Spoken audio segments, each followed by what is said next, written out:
안녕하세요. 61회차 신용분석사 대비 특강을 진행하겠습니다.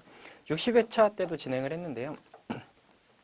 그때 문제 트렌드가 계속 바뀌기 때문에 그 트렌드 반영해서 이제 문제를 조금씩 업데이트를 하거든요.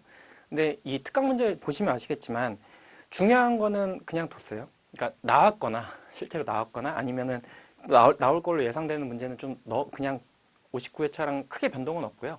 조금 변하긴 했지만. 근데 60회차 시험을 보고 이거 61회차 때 나올 수도 있겠다. 요거를 중점적으로 해서 문제를 좀 다시 만들었습니다. 그래서 기존에 여러분이 알고 있던 내용들이 문제에 많이 들어가 있고요. 만약에 여기서 나오는 문제가 좀 어렵게 되진 않았거든요. 난이도 자체를 낮췄는데 어렵다 싶으면 그 해당 단원 가서 복습을 좀 많이 하셔야 될 것 같아요. 그럼 좀 시작을 해보겠습니다. 처음에 회계학 1이죠. 교재도 있으면 교재 페이지 중간중간 필요에 의해서 설명을 드릴 거니까 교재도 같이 갖고 계시는 게 좋을 것 같아요. 자, 그러면 1장이죠. 재무회계와 회계 기준입니다. 이쪽에서는요. 이쪽에서는 회계 기준 적용하는 거 이게 거의 무조건 나온다고 보시면 되죠. 거의 매번 나온다라고 보시면 돼요. 그리고 회계 원칙, 재정의 주체. 그리고 세 번째는 재무제표 특징.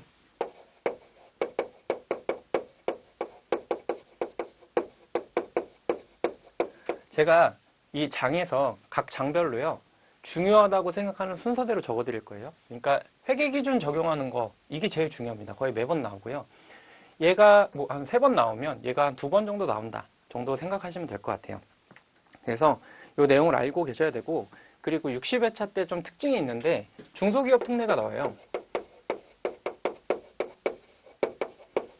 이게 제 기억으로는 2문제 나왔던 걸로 기억을 해요. 근데 저희는 이 내용이 3장에 있는데 여기서 같이 좀 보셨으면 좋을 것 같아서 넣어놨습니다. 자, 그럼 문제 1번 가볼게요. 문제 1번은 회사의 상황에 따라서 어떤 회계 기준이 적용되느냐라고 하는 건데요. 가장 먼저 생각하셔야 될 건 얘네가 상장했는지 상장하지 않았는지 혹은 조금 더 나가면 금융회사인지 금융회사가 아닌지에 따라서 구분을 해요. 그리고 상장회사나 금융회사 같은 경우는 무조건 IFRS를 적용해야 됩니다. 근데 여기 문제 보시면 B사에서 상장법인이고 중소기업이니까 일반기업 회계 기준을 적용했다라고 나와 있는데 상장회사는 일반기업 회계 기준을 적용할 수가 없어요. 그래서 정답을 바로 B로 고르시면 되고 첫 번째는 상장법인인지 먼저 보시고 그리고 두 번째는 비상장법인 중에 이거죠. 모회사가 IFRS를 적용해요. 그럼 자회사도 IFRS를 적용합니다. 모회사가 K갭을 그러니까 일반기업 회계 기준을 적용해요. 그럼 자회사도 따라가겠죠. 그래서 일반기업 회계 기준을 적용하고요. 그리고 비상장 회사 중에 외감이 아닌 회사들만 선택적으로 중소기업 회계 기준을 적용할 수 있습니다. 외감이 아니어야 돼요.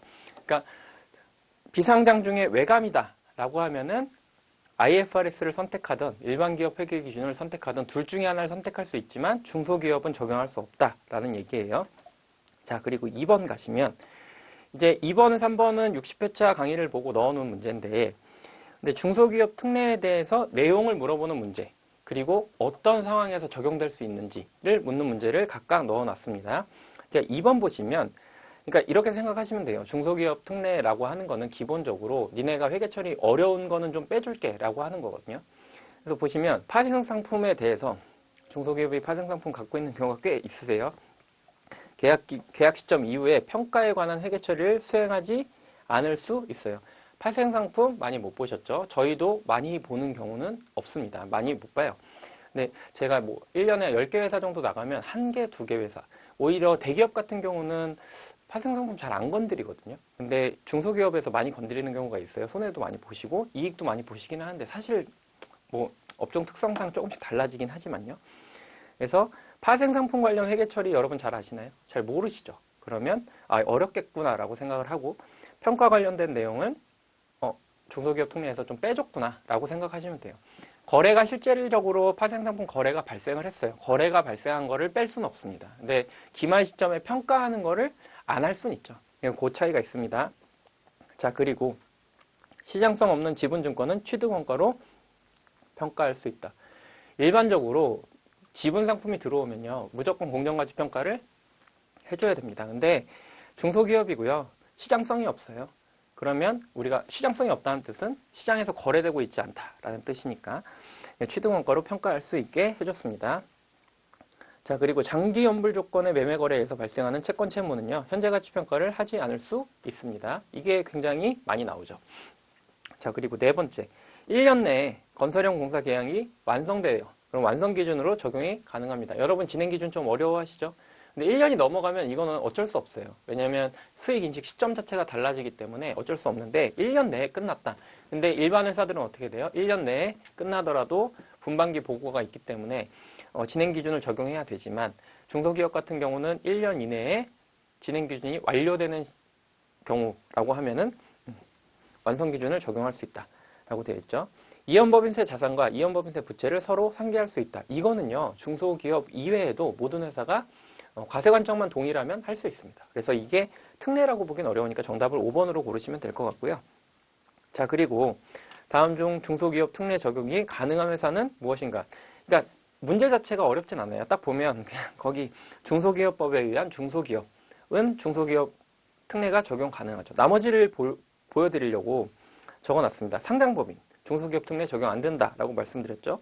증권신고서 제출법인, 금융회사, 사업보고서 제출 대상 법인은 일정 수준 규모의 이상의 자산부채가 존재하기 때문에 중소기업이 적용되지 않는다 정도만 한번 보고 넘어가셨으면 좋겠습니다. 자, 두 번째 가시면요. 재무회계 개념체계죠. 저희도 개념체계 굉장히 강조드렸는데, 자, 보시면 이쪽에서는 개념체계가 제일 중요하죠. 그래서 2장 같은 경우는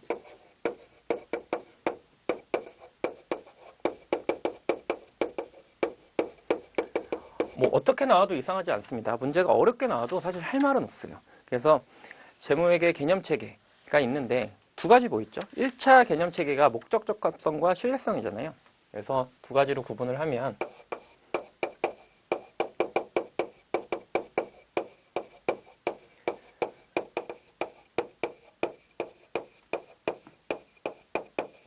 중요하죠. 사실 여기서 거의 다 나온다라고 보시면 되죠. 그리고 2차는요. 비교 가능성, 뭐 기관 간 비교 가능성, 그리고 기업 간 비교 가능성에 대해서 나옵니다. 근데 비교 가능성은 사실 문제 내기가 조금 애매한 부분도 있어요. 그래서 개념체계에서는 1차 목적 적합성과 신뢰성에 대해서 얘기를 많이 하죠. 목적 적합성 뭐 있어요? 예측 가치, 피드백 가치에 대해서 세부적으로 아셔야 되고요. 신뢰성에서는 충실성, 중립성, 검증 가능성 이렇게 세 개가 있는데 그 중에서 가장 중요한 게 뭐예요? 충실성이 많이 나오죠. 표현의 충실성으로 많이 나옵니다. 그래서 목적적 합성과 신뢰성을 비교하기도 하고요. 목적적 합성과 충실성, 표현의 충실성을 많이 비교해 놓고 문제를 내기도 합니다.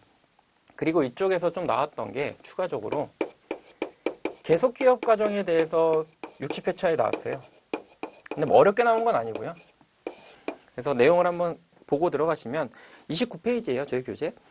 기업 실체의 과정, 그리고 계속기업의 과정, 기관별 보고의 과정. 요 내용들을 사실 뭐 이쪽이 중요하다 보니까 강조는 안 드렸는데, 근데 한번 보고 어떤 내용인지는 머릿속에 좀 알고 가셨으면 좋겠다라는 말씀을 드립니다.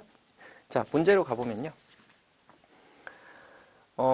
리스 이용자가 리스 거래를 거래의 형식보다는 경제적 실질의 관점에서 리스 거래 관련 자산과 부채를 재무상태표에 인식하는 경우 이와 관련된 재무정보의 질적 특성은 표현의 충실성이에요. 그러니까 신뢰성 중에서 표현의 충실성이 중요하고요. 경제적 실질이라는 말이 나오면 표현의 충실성이 같이 매칭이 된다 정도로 생각하시면 좋을 것 같습니다. 자, 2번 갈게요. 재무회계 개념체계에 대한 설명으로 옳지 않은 것이라고 되어 있습니다. 재무보고 목적을 명확히 하고요. 이를 달성하는 데 유용한 재무회계 기초 개념을 제공하는 것을 목적으로 한다라고 되어 있고요. 3번 한번 볼까요? 3번은 개념체계의 내용이 특정 회계 기준과 상충되는 경우 개념체계가 그 회계 기준에 우선한다. 이게 굉장히 많이 나오는 주제예요. 그래서 기준서가 먼저고요. 그 다음이 개념체계입니다. 둘이 상충되는 경우는 기준서 먼저 적용한다. 이 내용을 굉장히 많이 강조드렸어요. 그래서 굉장히 쉽게 그냥 한번 읽어보시라고 문제를 좀 출제했습니다. 자, 이렇게 보시면 될 것 같고요. 3장으로 가겠습니다. 재무제표요.